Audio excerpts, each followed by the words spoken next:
Something is off about this picture. Lionel Messi, the greatest player of all time, is on his knees sobbing. Spain is celebrating just 6 meters away, and FIFA has just handed the World Cup's top individual award to someone else. Silence. That is what everyone expected. A quiet, respectful moment, nothing more. Instead, one man ruined everything. José Mourinho, the coach who spent 20 years of his career building tactical fortresses, with the sole purpose of neutralizing Messi, stepped up to a microphone and said what nobody else dared to say out loud. FIFA got it catastrophically wrong. It is not just disappointing or questionable. Mourinho said it bluntly. By the time he finished, he had made an argument so solid, so brutal in its precision, that even Messi's harshest critics were left completely silent. What he said next is already causing a massive stir, and his final sentence might be the most devastating thing ever said about a World Cup award. Don't go anywhere. This is the kind of image that ends up on every front page the next morning. Lionel Messi, 39 years old, standing near the center circle at MetLife Stadium, Spain's players celebrating in the background, and Messi visibly moved to tears. Not those quiet, contained tears, but the kind that come when a body finally lets go of something held for 50 straight days. Argentina had just lost the 2026 World Cup final, 1-0. A single goal from Spain, a numerical disadvantage they somehow overcame, and a final whistle that killed the tango dream of back-to-back titles. For most players, crying after a World Cup final is simply part of the game, just part of the story. But this was not just any player. This was Messi. A man many thought had already played his final World Cup, returning once more at nearly 40 years old, leading his country to the final, only to walk away with silver, and the reactions were almost instant. Teammates, pundits, rival legends, but one voice stood out above all others, simply because of who was speaking. To truly understand why this moment hit so hard, you have to remember that this was not the first time the world saw Messi break down after a final. Back in 2014, a younger Messi walked off the pitch in Brazil after losing another final to Germany, wearing that same blank, defeated look. Years later, the tears returned. Only this time, it was pure joy when he finally lifted the trophy in Qatar in 2022, closing what felt like his final international chapter. That is exactly what made this tournament, and this final, so incredibly strange for everyone watching. Nobody expected Messi to still be here in 2026, leading the attack in extra time of another World Cup final at 39 years old. For most fans, the story was already finished in Qatar with that perfect fairy tale ending. And yet, there he was, writing one more chapter that absolutely nobody asked him to write, except himself. So when the final whistle blew and the tears started flowing, they carried a weight 2014 never could have had. This was not some young star mourning a missed opportunity with years of soccer ahead of him. It was a legend, way past the age when most players have already retired, processing the quiet reality that this could really be the absolute last time. That exact context is precisely what Mourinho seemed to be responding to. He was not just reacting to a footballer crying because his team lost. He was reacting to everything those tears represented: the sacrifice, the immense physical toll, the emotional weight of pushing through it all again, with nothing left to prove, and no real reason to keep going, except pure love for the jersey. If you know soccer history, you know that José Mourinho and Lionel Messi have never exactly been close friends. For years, during his time managing Chelsea, Inter Milan, and Real Madrid, Mourinho built entire tactical systems with just one goal in mind: stop Messi. Double-team him, block passing lanes, foul him if necessary, do whatever it takes. So when the man who spent his career trying to stop Messi is the one standing up to publicly defend him, without anyone even asking, in raw, complete detail, that is not just some headline, it is proof that something in that moment broke even the fiercest rivalries in sports. Mourinho did not hold back. Starting with a warning, he said, "I will say what I think, as always, and face the consequences." The award for the best player of this tournament should have had only one name on it: Lionel Messi. Any other reading of this tournament just does not hold up against the facts. That single sentence set the tone for everything next, because Mourinho was not just reacting to Messi's tears on the pitch, but to what he saw as a deep, underlying injustice. In his view, Messi wasn't crying just because Argentina had lost. He was looking at a man who gave his all once more, at an age when his body owed him nothing, only to be ignored at the exact moment meant to recognize that very struggle. Before moving on, Mourinho made one thing clear. This was not an attack on the player FIFA chose as the tournament's best, the Spaniard Rodri. Rodri is an excellent player, and I respect him a lot, Mourinho said. His performance was disciplined and impactful within Spain's system, but this is not about Rodri's value.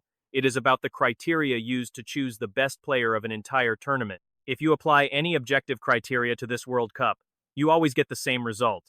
This distinction matters because it is easy for a moment like this to become a debate about tearing down one player to elevate another. Mourinho didn't want that. His point wasn't that Rodri didn't deserve respect. His point was that the process itself, the criteria, the voting, the timing, produced a result that did not match what actually happened on the pitch for 50 days. And then he explained exactly what he meant by that.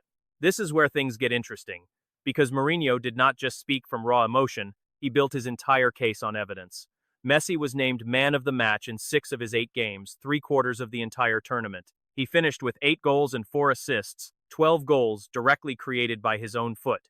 And he did it all at 39 years old, facing opponents who in some matches were young enough to be his sons. Mourinho focused specifically on that man of the match stat because of what it reveals about the contradiction at the heart of the decision. Messi won man of the match in 6 of his 8 games, he said. Let that number sink in for a second. The very people evaluating the performances match after match chose him as the best player in 3/4 of his games. Then at the end, when it was time for the grand prize, they decided something completely different.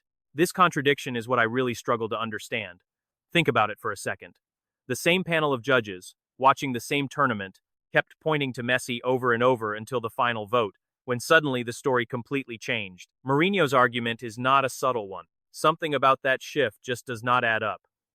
He went on to connect the numbers to Messi's age in a way that made the achievement almost impossible to dispute. To be the most influential player in the World Cup, among hundreds of players at the peak of their youth and strength while approaching 40. This is not just exceptional, he said. This has not happened before in the history of this tournament, and I do not think it will ever happen again. This is the part of Mourinho's comments that gives them so much weight. He is not speaking as a neutral analyst sitting in a studio. He is speaking as someone who built entire game plans for whole seasons specifically around the problem of Lionel Messi. I tried to stop Messi for many years, he said. I designed complete plans just to neutralize him alone. I know firsthand, not theoretically, what it means to face a player who can demolish everything you have built in a single second. Think about what that actually means. Coming from Mourinho, this is a manager known for his tactical discipline, his obsession with control, his ability to shut down the best attackers in the world. And even he is saying that none of that worked completely against Messi. Not really. Not in any consistent way. That is not something an opposing manager says lightly. And that is exactly why, when the cameras caught Messi crying after the final, Mourinho's mind did not focus on the fact that he had lost. It focused on everything Messi had done to carry his team to that final in the first place. Mourinho then made what is perhaps the boldest claim of his entire statement, that Argentina simply would not have reached the final without Messi carrying them there. This is not an emotional statement. It is a cold, tactical analysis, he said. Take Messi out of that team and tell me honestly which round they would have reached. And that is the very definition of the best player in a tournament.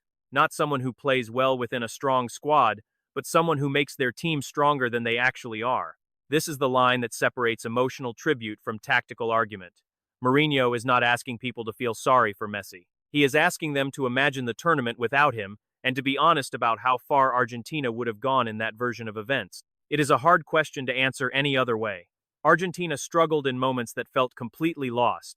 They found answers in matches that seemed deadlocked, and most of the time, the one providing those answers wore the number 10. This is where Mourinho's comments stop being just about Messi specifically and start targeting the entire system of awarding the best player at a World Cup. The whole decision just boils down to claiming an extra-time goal cancels all of this out. He said that is not an evaluation of performance, it is just a reward for the final result, and those are very different. Individual awards exist to measure something different from the team title. If it just follows the trophy automatically, there is no need for the award at all. Just hand it to the winning captain and save everyone some time. This is probably the most cutting part of his entire statement. Mourinho is pointing out something many fans feel but rarely actually put into words. If the best player award always goes to someone on the winning team, then you are not measuring individual brilliance anymore, it is just a second trophy for the champions. And if that is the case, an award designed to celebrate the best tournament performance, regardless of which team lifts the trophy, loses its entire purpose. So why did Messi's tears after this specific final feel so different from any other defeat in his long career? Mourinho tried to answer that too. describing exactly what set this version of Messi apart from all other great players he has ever seen. What set him apart was not just the numbers, though those are impressive enough. He said he showed up exactly when his team needed him. In moments when most players fade away from fear of responsibility, he demanded the ball. That is not just talent, it is an incredibly rare character. It is what makes him the best player I have ever seen in my career. I have faced the greatest to play this game over the last 20 years. And I say that without hesitation. I have never faced anyone quite like Messi. That is no small claim coming from someone who has managed against Cristiano Ronaldo, Zinedine Zidane's Real Madrid, prime Barcelona, and some of the greatest attacking talents of the last 2 decades. I have never faced anyone like Messi, Mourinho said, placing him way above all of them. Publicly, on the record, right after watching him break down in tears on the world's biggest stage, Mourinho wrapped up by tying it all together. The tears, the stats, the missed award, and what he believes will actually endure once all the noise finally fades. This award, in its current form, has lost some of its true meaning. He said it has become the award for the champion team's best player, not the best player of the entire tournament. Messi deserved it, not just because he is Messi, but because every objective measure points to him: the stats, the man of the match votes, his impact on his team's journey, and what he achieved at his age. History is not written by award givers, it is written by what people remember.